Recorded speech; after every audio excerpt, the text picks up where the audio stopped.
Alrighty, this morning we are making chocolate biscotti. It is not going to be chocolate cherry biscotti, and we're not going to mix in the chocolate chips. We are just going to be putting them, melting them and putting the chocolate on top. So we've got our chocolate. This is from Aldi, I believe. We've got Cabot butter and King Arthur flour. Those are both from Vermont. We visited some friends up in Vermont a year or so ago, and it is just absolutely as beautiful as it looks on all the postcards. And Cabot makes butter, makes whipped cream, delicious whipped cream. And one of the things I like about it, it is they get all their milk from a co-op of farmers. Or I guess Cabot is a co-op. I don't know, but there's the Cabot whipped cream. Very good, very good. Alrighty, thank you, Abigail. But so it's a co-op, so the farmers get a fair price for their milk, and I think that's important to support the farmers that way. And it's one of the last places in America where there really are small farms. Even here in East Tennessee, a dairy operation. One guy's got over 1,000 head of cattle. In Vermont, you're talking about 75 head of cattle, 25 head of cattle, 35 head of cattle. Really, really small farmers.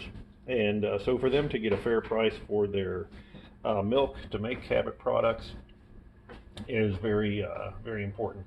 Anyway, also we've got baking powder, we've got almond extract, eggs, and sugar. And those are our ingredients, and then we'll start mixing. Okay, so we've got our butter and our sugar here, and we're going to be whipping those together. Creaming them is what it's called when you're combining butter and sugar. I'm not going to film this whole process.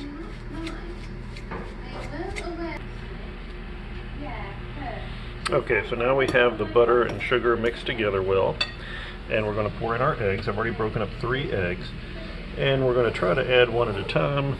I don't know how lucky I'll be in pouring out just one at a time. Woohoo! There's one. Okay, so we're going to incorporate those.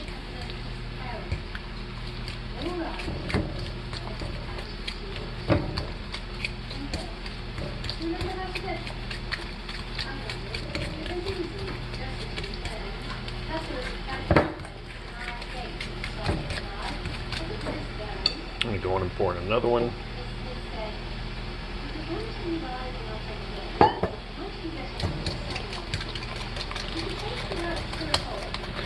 As it gets more liquidy, you can whip it a little more fervently there. Looks like a bunch of scrambled eggs. I guess they are scrambled, but they're scrambled with sugar and butter. They're not scrambled for frying. And finally I'm going to pour in the last egg. Get all the egg white in there I can. And then we'll continue to... Okay, so I have creamed the butter and sugar and eggs. And then a lot of chefs say that you're supposed to, combine your dry ingredients separately so they're mixed in well with each other. But I don't do that. I just dump the flour right on top of the egg and sugar mixture. And then right here I have the baking powder, and I forgot to put in the almond extract. So I just dumped it in right over here, and we're all going to kind of mix that stuff together. I'll try a little bit just to incorporate the baking powder with the flour on top before I get in there. The reason you want to combine it separately a lot of times is you want to make sure that baking powder is mixed all the way through the flour before it starts getting wet, because when it starts getting wet is when it starts working. So, but as you can see, I mixed it a little bit on top, and I've done this plenty of times and it works just fine.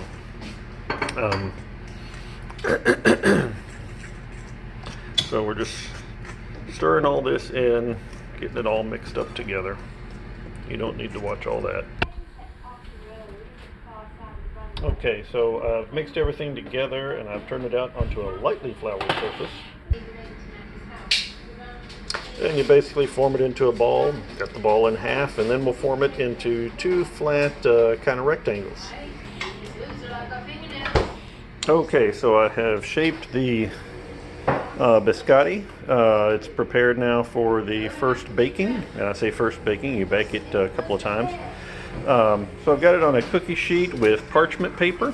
You can also just grease the cookie sheet and you just form it into a long flat rectangle. You can see they're not particularly thick, ½ inch or so, and there's a lot of butter in there, so although you see ridges and stuff, that'll all for the most part just kind of melt out.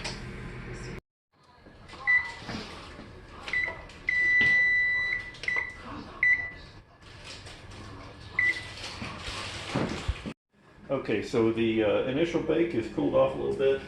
We're going to take one of the loaves here, and what we're going to do is we're just going to cut it into strips. Got a serrated edge knife, a Ginsu knife, very good quality. You can cut bricks and then slice the tomato from what I've seen on TV. So I'm just eyeballing these. You know, you want them as consistent as possible, but don't go to the extreme to measure and stuff. I just kind of look at it, try to get it even as I can.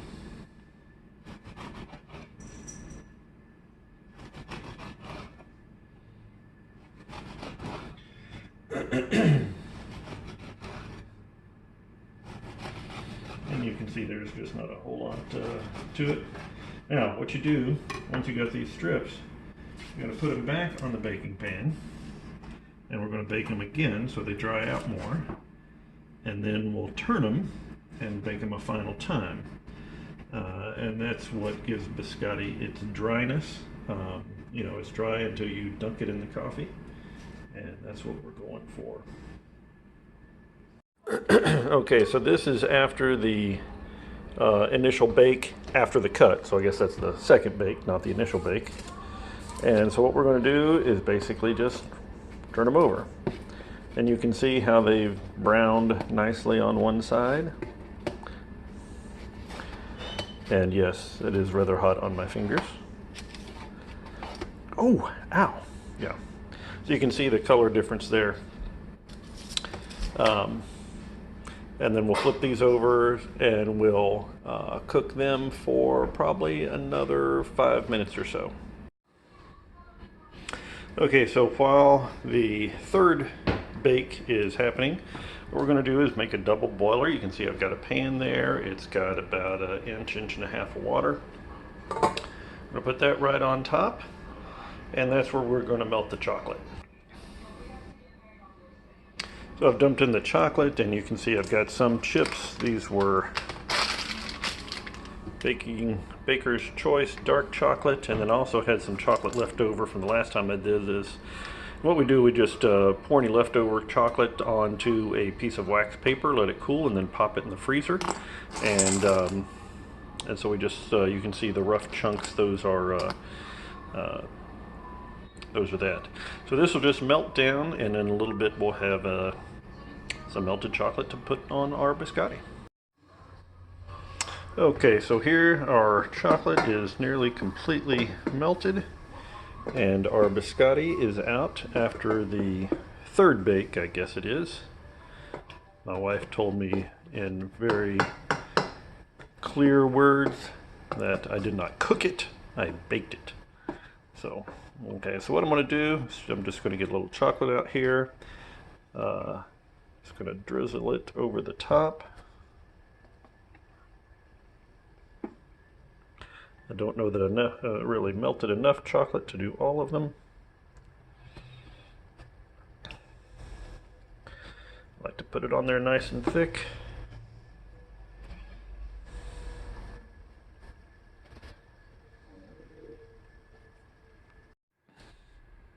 Okay, so I've got chocolate on all of them but 2 because I ran out of chocolate. So I'm going to take one of those naked ones now and dunk it right into my hazelnut latte. Yep, it's a naked biscotti. That's right. Hope y'all enjoyed this. There's more to come.